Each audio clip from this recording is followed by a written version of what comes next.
Hello மக்களே! இசை விஷால் செம்ம இன்ட்ரெஸ்டிங்கா போயிட்டுருக்கு. நம்ம சுபத்ராவும் அடிச்சு பிடிச்சு இசைய காப்பாத்தி ஹாஸ்பிட்டல் கூட்டிட்டு வந்தா, அங்க உள்ளவங்களும் செக் பண்ணிட்டு, இசை கோமா ஸ்டேஜுக்கே போறதுக்கு வாய்ப்பு அதிகம்னு சொல்லிடுறாங்க.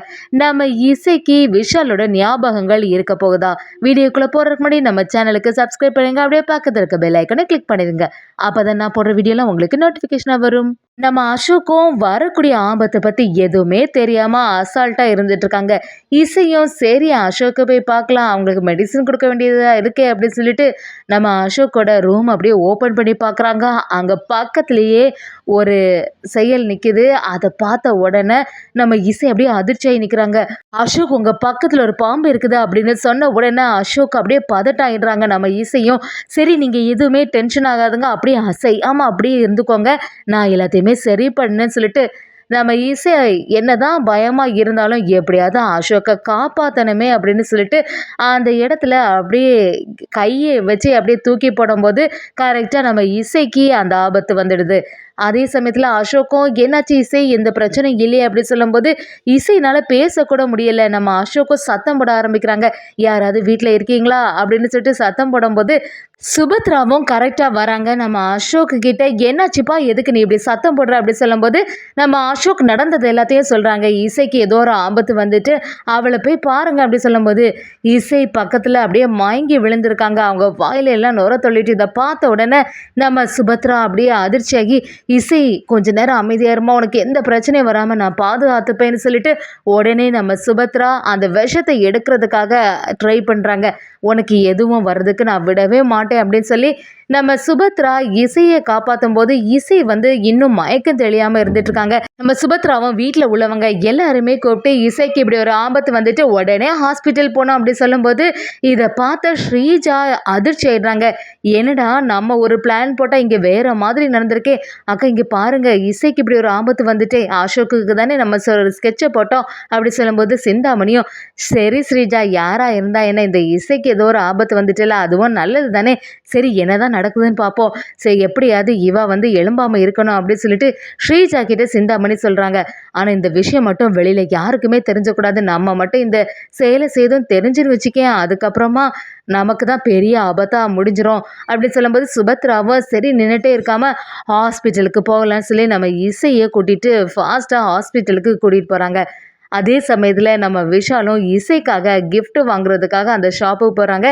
இசைக்கு மேலே இப்போ தான் நம்ம விஷாலுக்கு அன்பு வருது. விஷாலும் இசைக்காக ஒரு வாய்ஸ் மெசேஜாக அந்த கிஃப்ட்டில் அப்படியே ரெக்கார்ட் பண்ணி வைக்கிறாங்க. சரி உனக்கு இன்னைக்கு வேணும்னா காது கேட்காம இருக்கலாம், ஆனால் என்னைக்காவது ஒரு நாள் உனக்கு காது கேட்கும். அந்த சமயத்தில் இந்த கிஃப்டை நீ பார்க்கும்போது நான் உன் மேலே எவ்வளோ அன்பு வச்சுருப்பேன்னு புரிஞ்சுப்பேன். இதுக்கு முன்னாடி உனக்கு பற்றி புரியாமல் நான் பல வேலைகள் செய்திருக்கேன், உனக்கு ஹர்ட் ஆகுற மாதிரி நான் நிறைய வேலைகள் செய்திருக்கேன், இனிமேல் அதை மாதிரி செய்யவே மாட்டேன், உன்னை எனக்கு ரொம்பவே பிடிக்கும் அப்படிங்கிற மாதிரியெல்லாம் நம்ம விஷால் ஒரு வாய்ஸை ரெக்கார்ட் பண்ணி வைக்கிறாங்க. அதே சமயத்தில் இந்த எதுவுமே தெரியாமல் நம்ம விஷாலும் இசையே நினச்சிட்டு இருக்காங்க. சுபத்ரா குடும்பத்தை சேர்ந்தவங்களாம் இசையை அப்படியே ஹாஸ்பிட்டல் அட்மிட் பண்ணிட்டு நடந்தது எல்லாத்தையுமே சொல்கிறாங்க. நான் ஃபர்ஸ்ட் இடம் கொடுத்துருக்கேன் டாக்டர், எப்படியாவது என்னோட மருமகளோட உயிருக்கு எந்த ஆபத்தும் வராமல் நீங்கள் தான் காப்பாற்றணும் அப்படின்னு சொல்லிட்டு டாக்டர் கிட்ட ஒப்படைக்கிறாங்க. நம்ம விஷாலும் இசையை பார்க்கறதுக்காக ரொம்பவே ஆசையாக வரும்போது பல்லவி இசைக்கிட்ட நடந்தது எல்லாத்தையுமே சொல்லும்போது விஷால் அப்படியே அதிர்ச்சியாக நிற்கிறாங்க. என்ன சொல்கிற பல்லவி, இசைக்கு இப்படி ஒரு ஆபத்து வந்துட்டா எப்படியாவது அவளுக்கு எந்த பிரச்சனையும் வரக்கூடாதுன்னு சொல்லிட்டு நம்ம விஷாலும் அந்த இடத்துக்கே போயிடுறாங்க.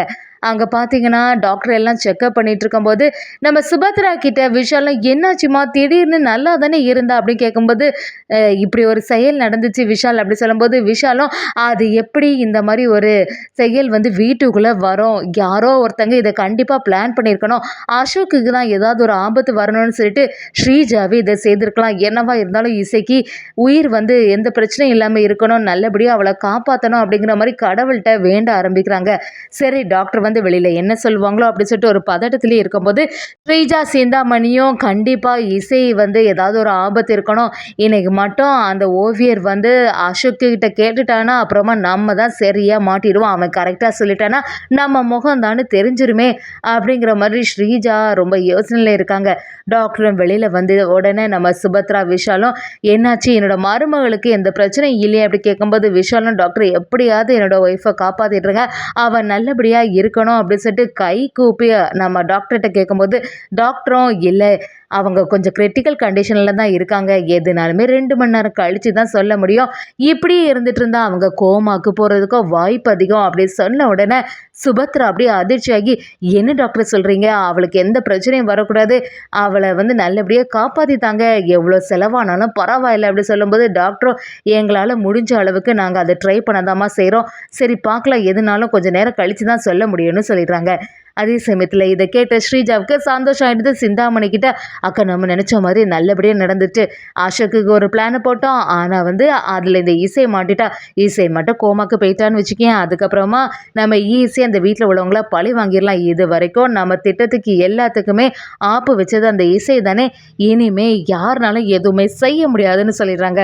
நம்ம விஷாலுக்கு ரொம்பவே வருத்தமாக இருக்குது.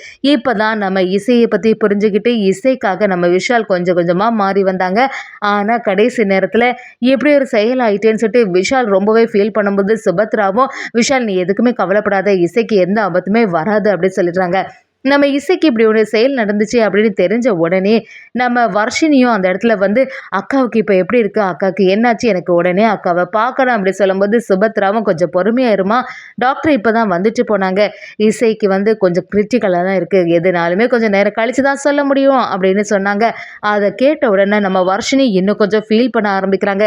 இசைக்காக எப்போவுமே உறுதுணையாக இருக்கக்கூடிய வர்ஷினிக்கு அதை நினச்சி தாங்கவே முடியலை. ருக்குமணிக்கும் கொஞ்சம் சந்தோஷமா இருக்கு, நாம ஒரு பிளான் போட்டோம், ஆனால் எதுவுமே நடக்கலை, கடவுளாக பார்த்து இப்படி ஒரு செயலை செய்து இசையை இப்படி ஒரு பண்ணி வச்சுருக்கான், இவளுக்கெல்லாம் நினைவே திரும்பக்கூடாது, கோமாலே இருந்துடணும் அப்படிங்கிற மாதிரி ருக்குமணி, ஸ்ரீஜா எல்லாருமே ஒரு யோசனை இருக்கும்போது, வர்ஷினி, சுபத்ரா, விஷால் எல்லாருமே கடவுளை வேண்டிட்டு இருக்காங்க, நம்ம இசைக்கு எந்த பிரச்சனையுமே ஆயிடக்கூடாது அப்படின்னு சொல்லிட்டு.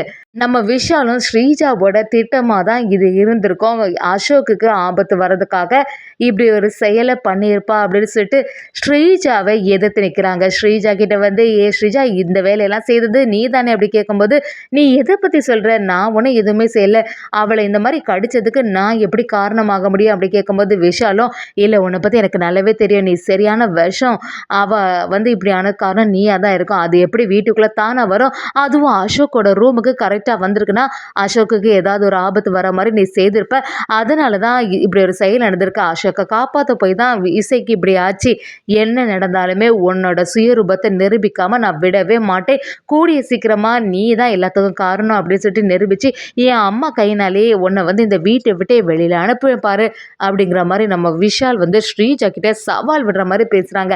ஸ்ரீஜாவும் சிந்தாமணி கிட்ட, இவன் வந்து போகிற போக்க பார்த்தா கண்டுபிடிச்சிருவானோ, எதுவாக இருந்தாலும் கொஞ்சம் உஷாராகவே இருக்கணும்னு சொல்லிட்டு சிந்தாமணி கிட்ட சொல்ல ஆரம்பிக்கிறாங்க.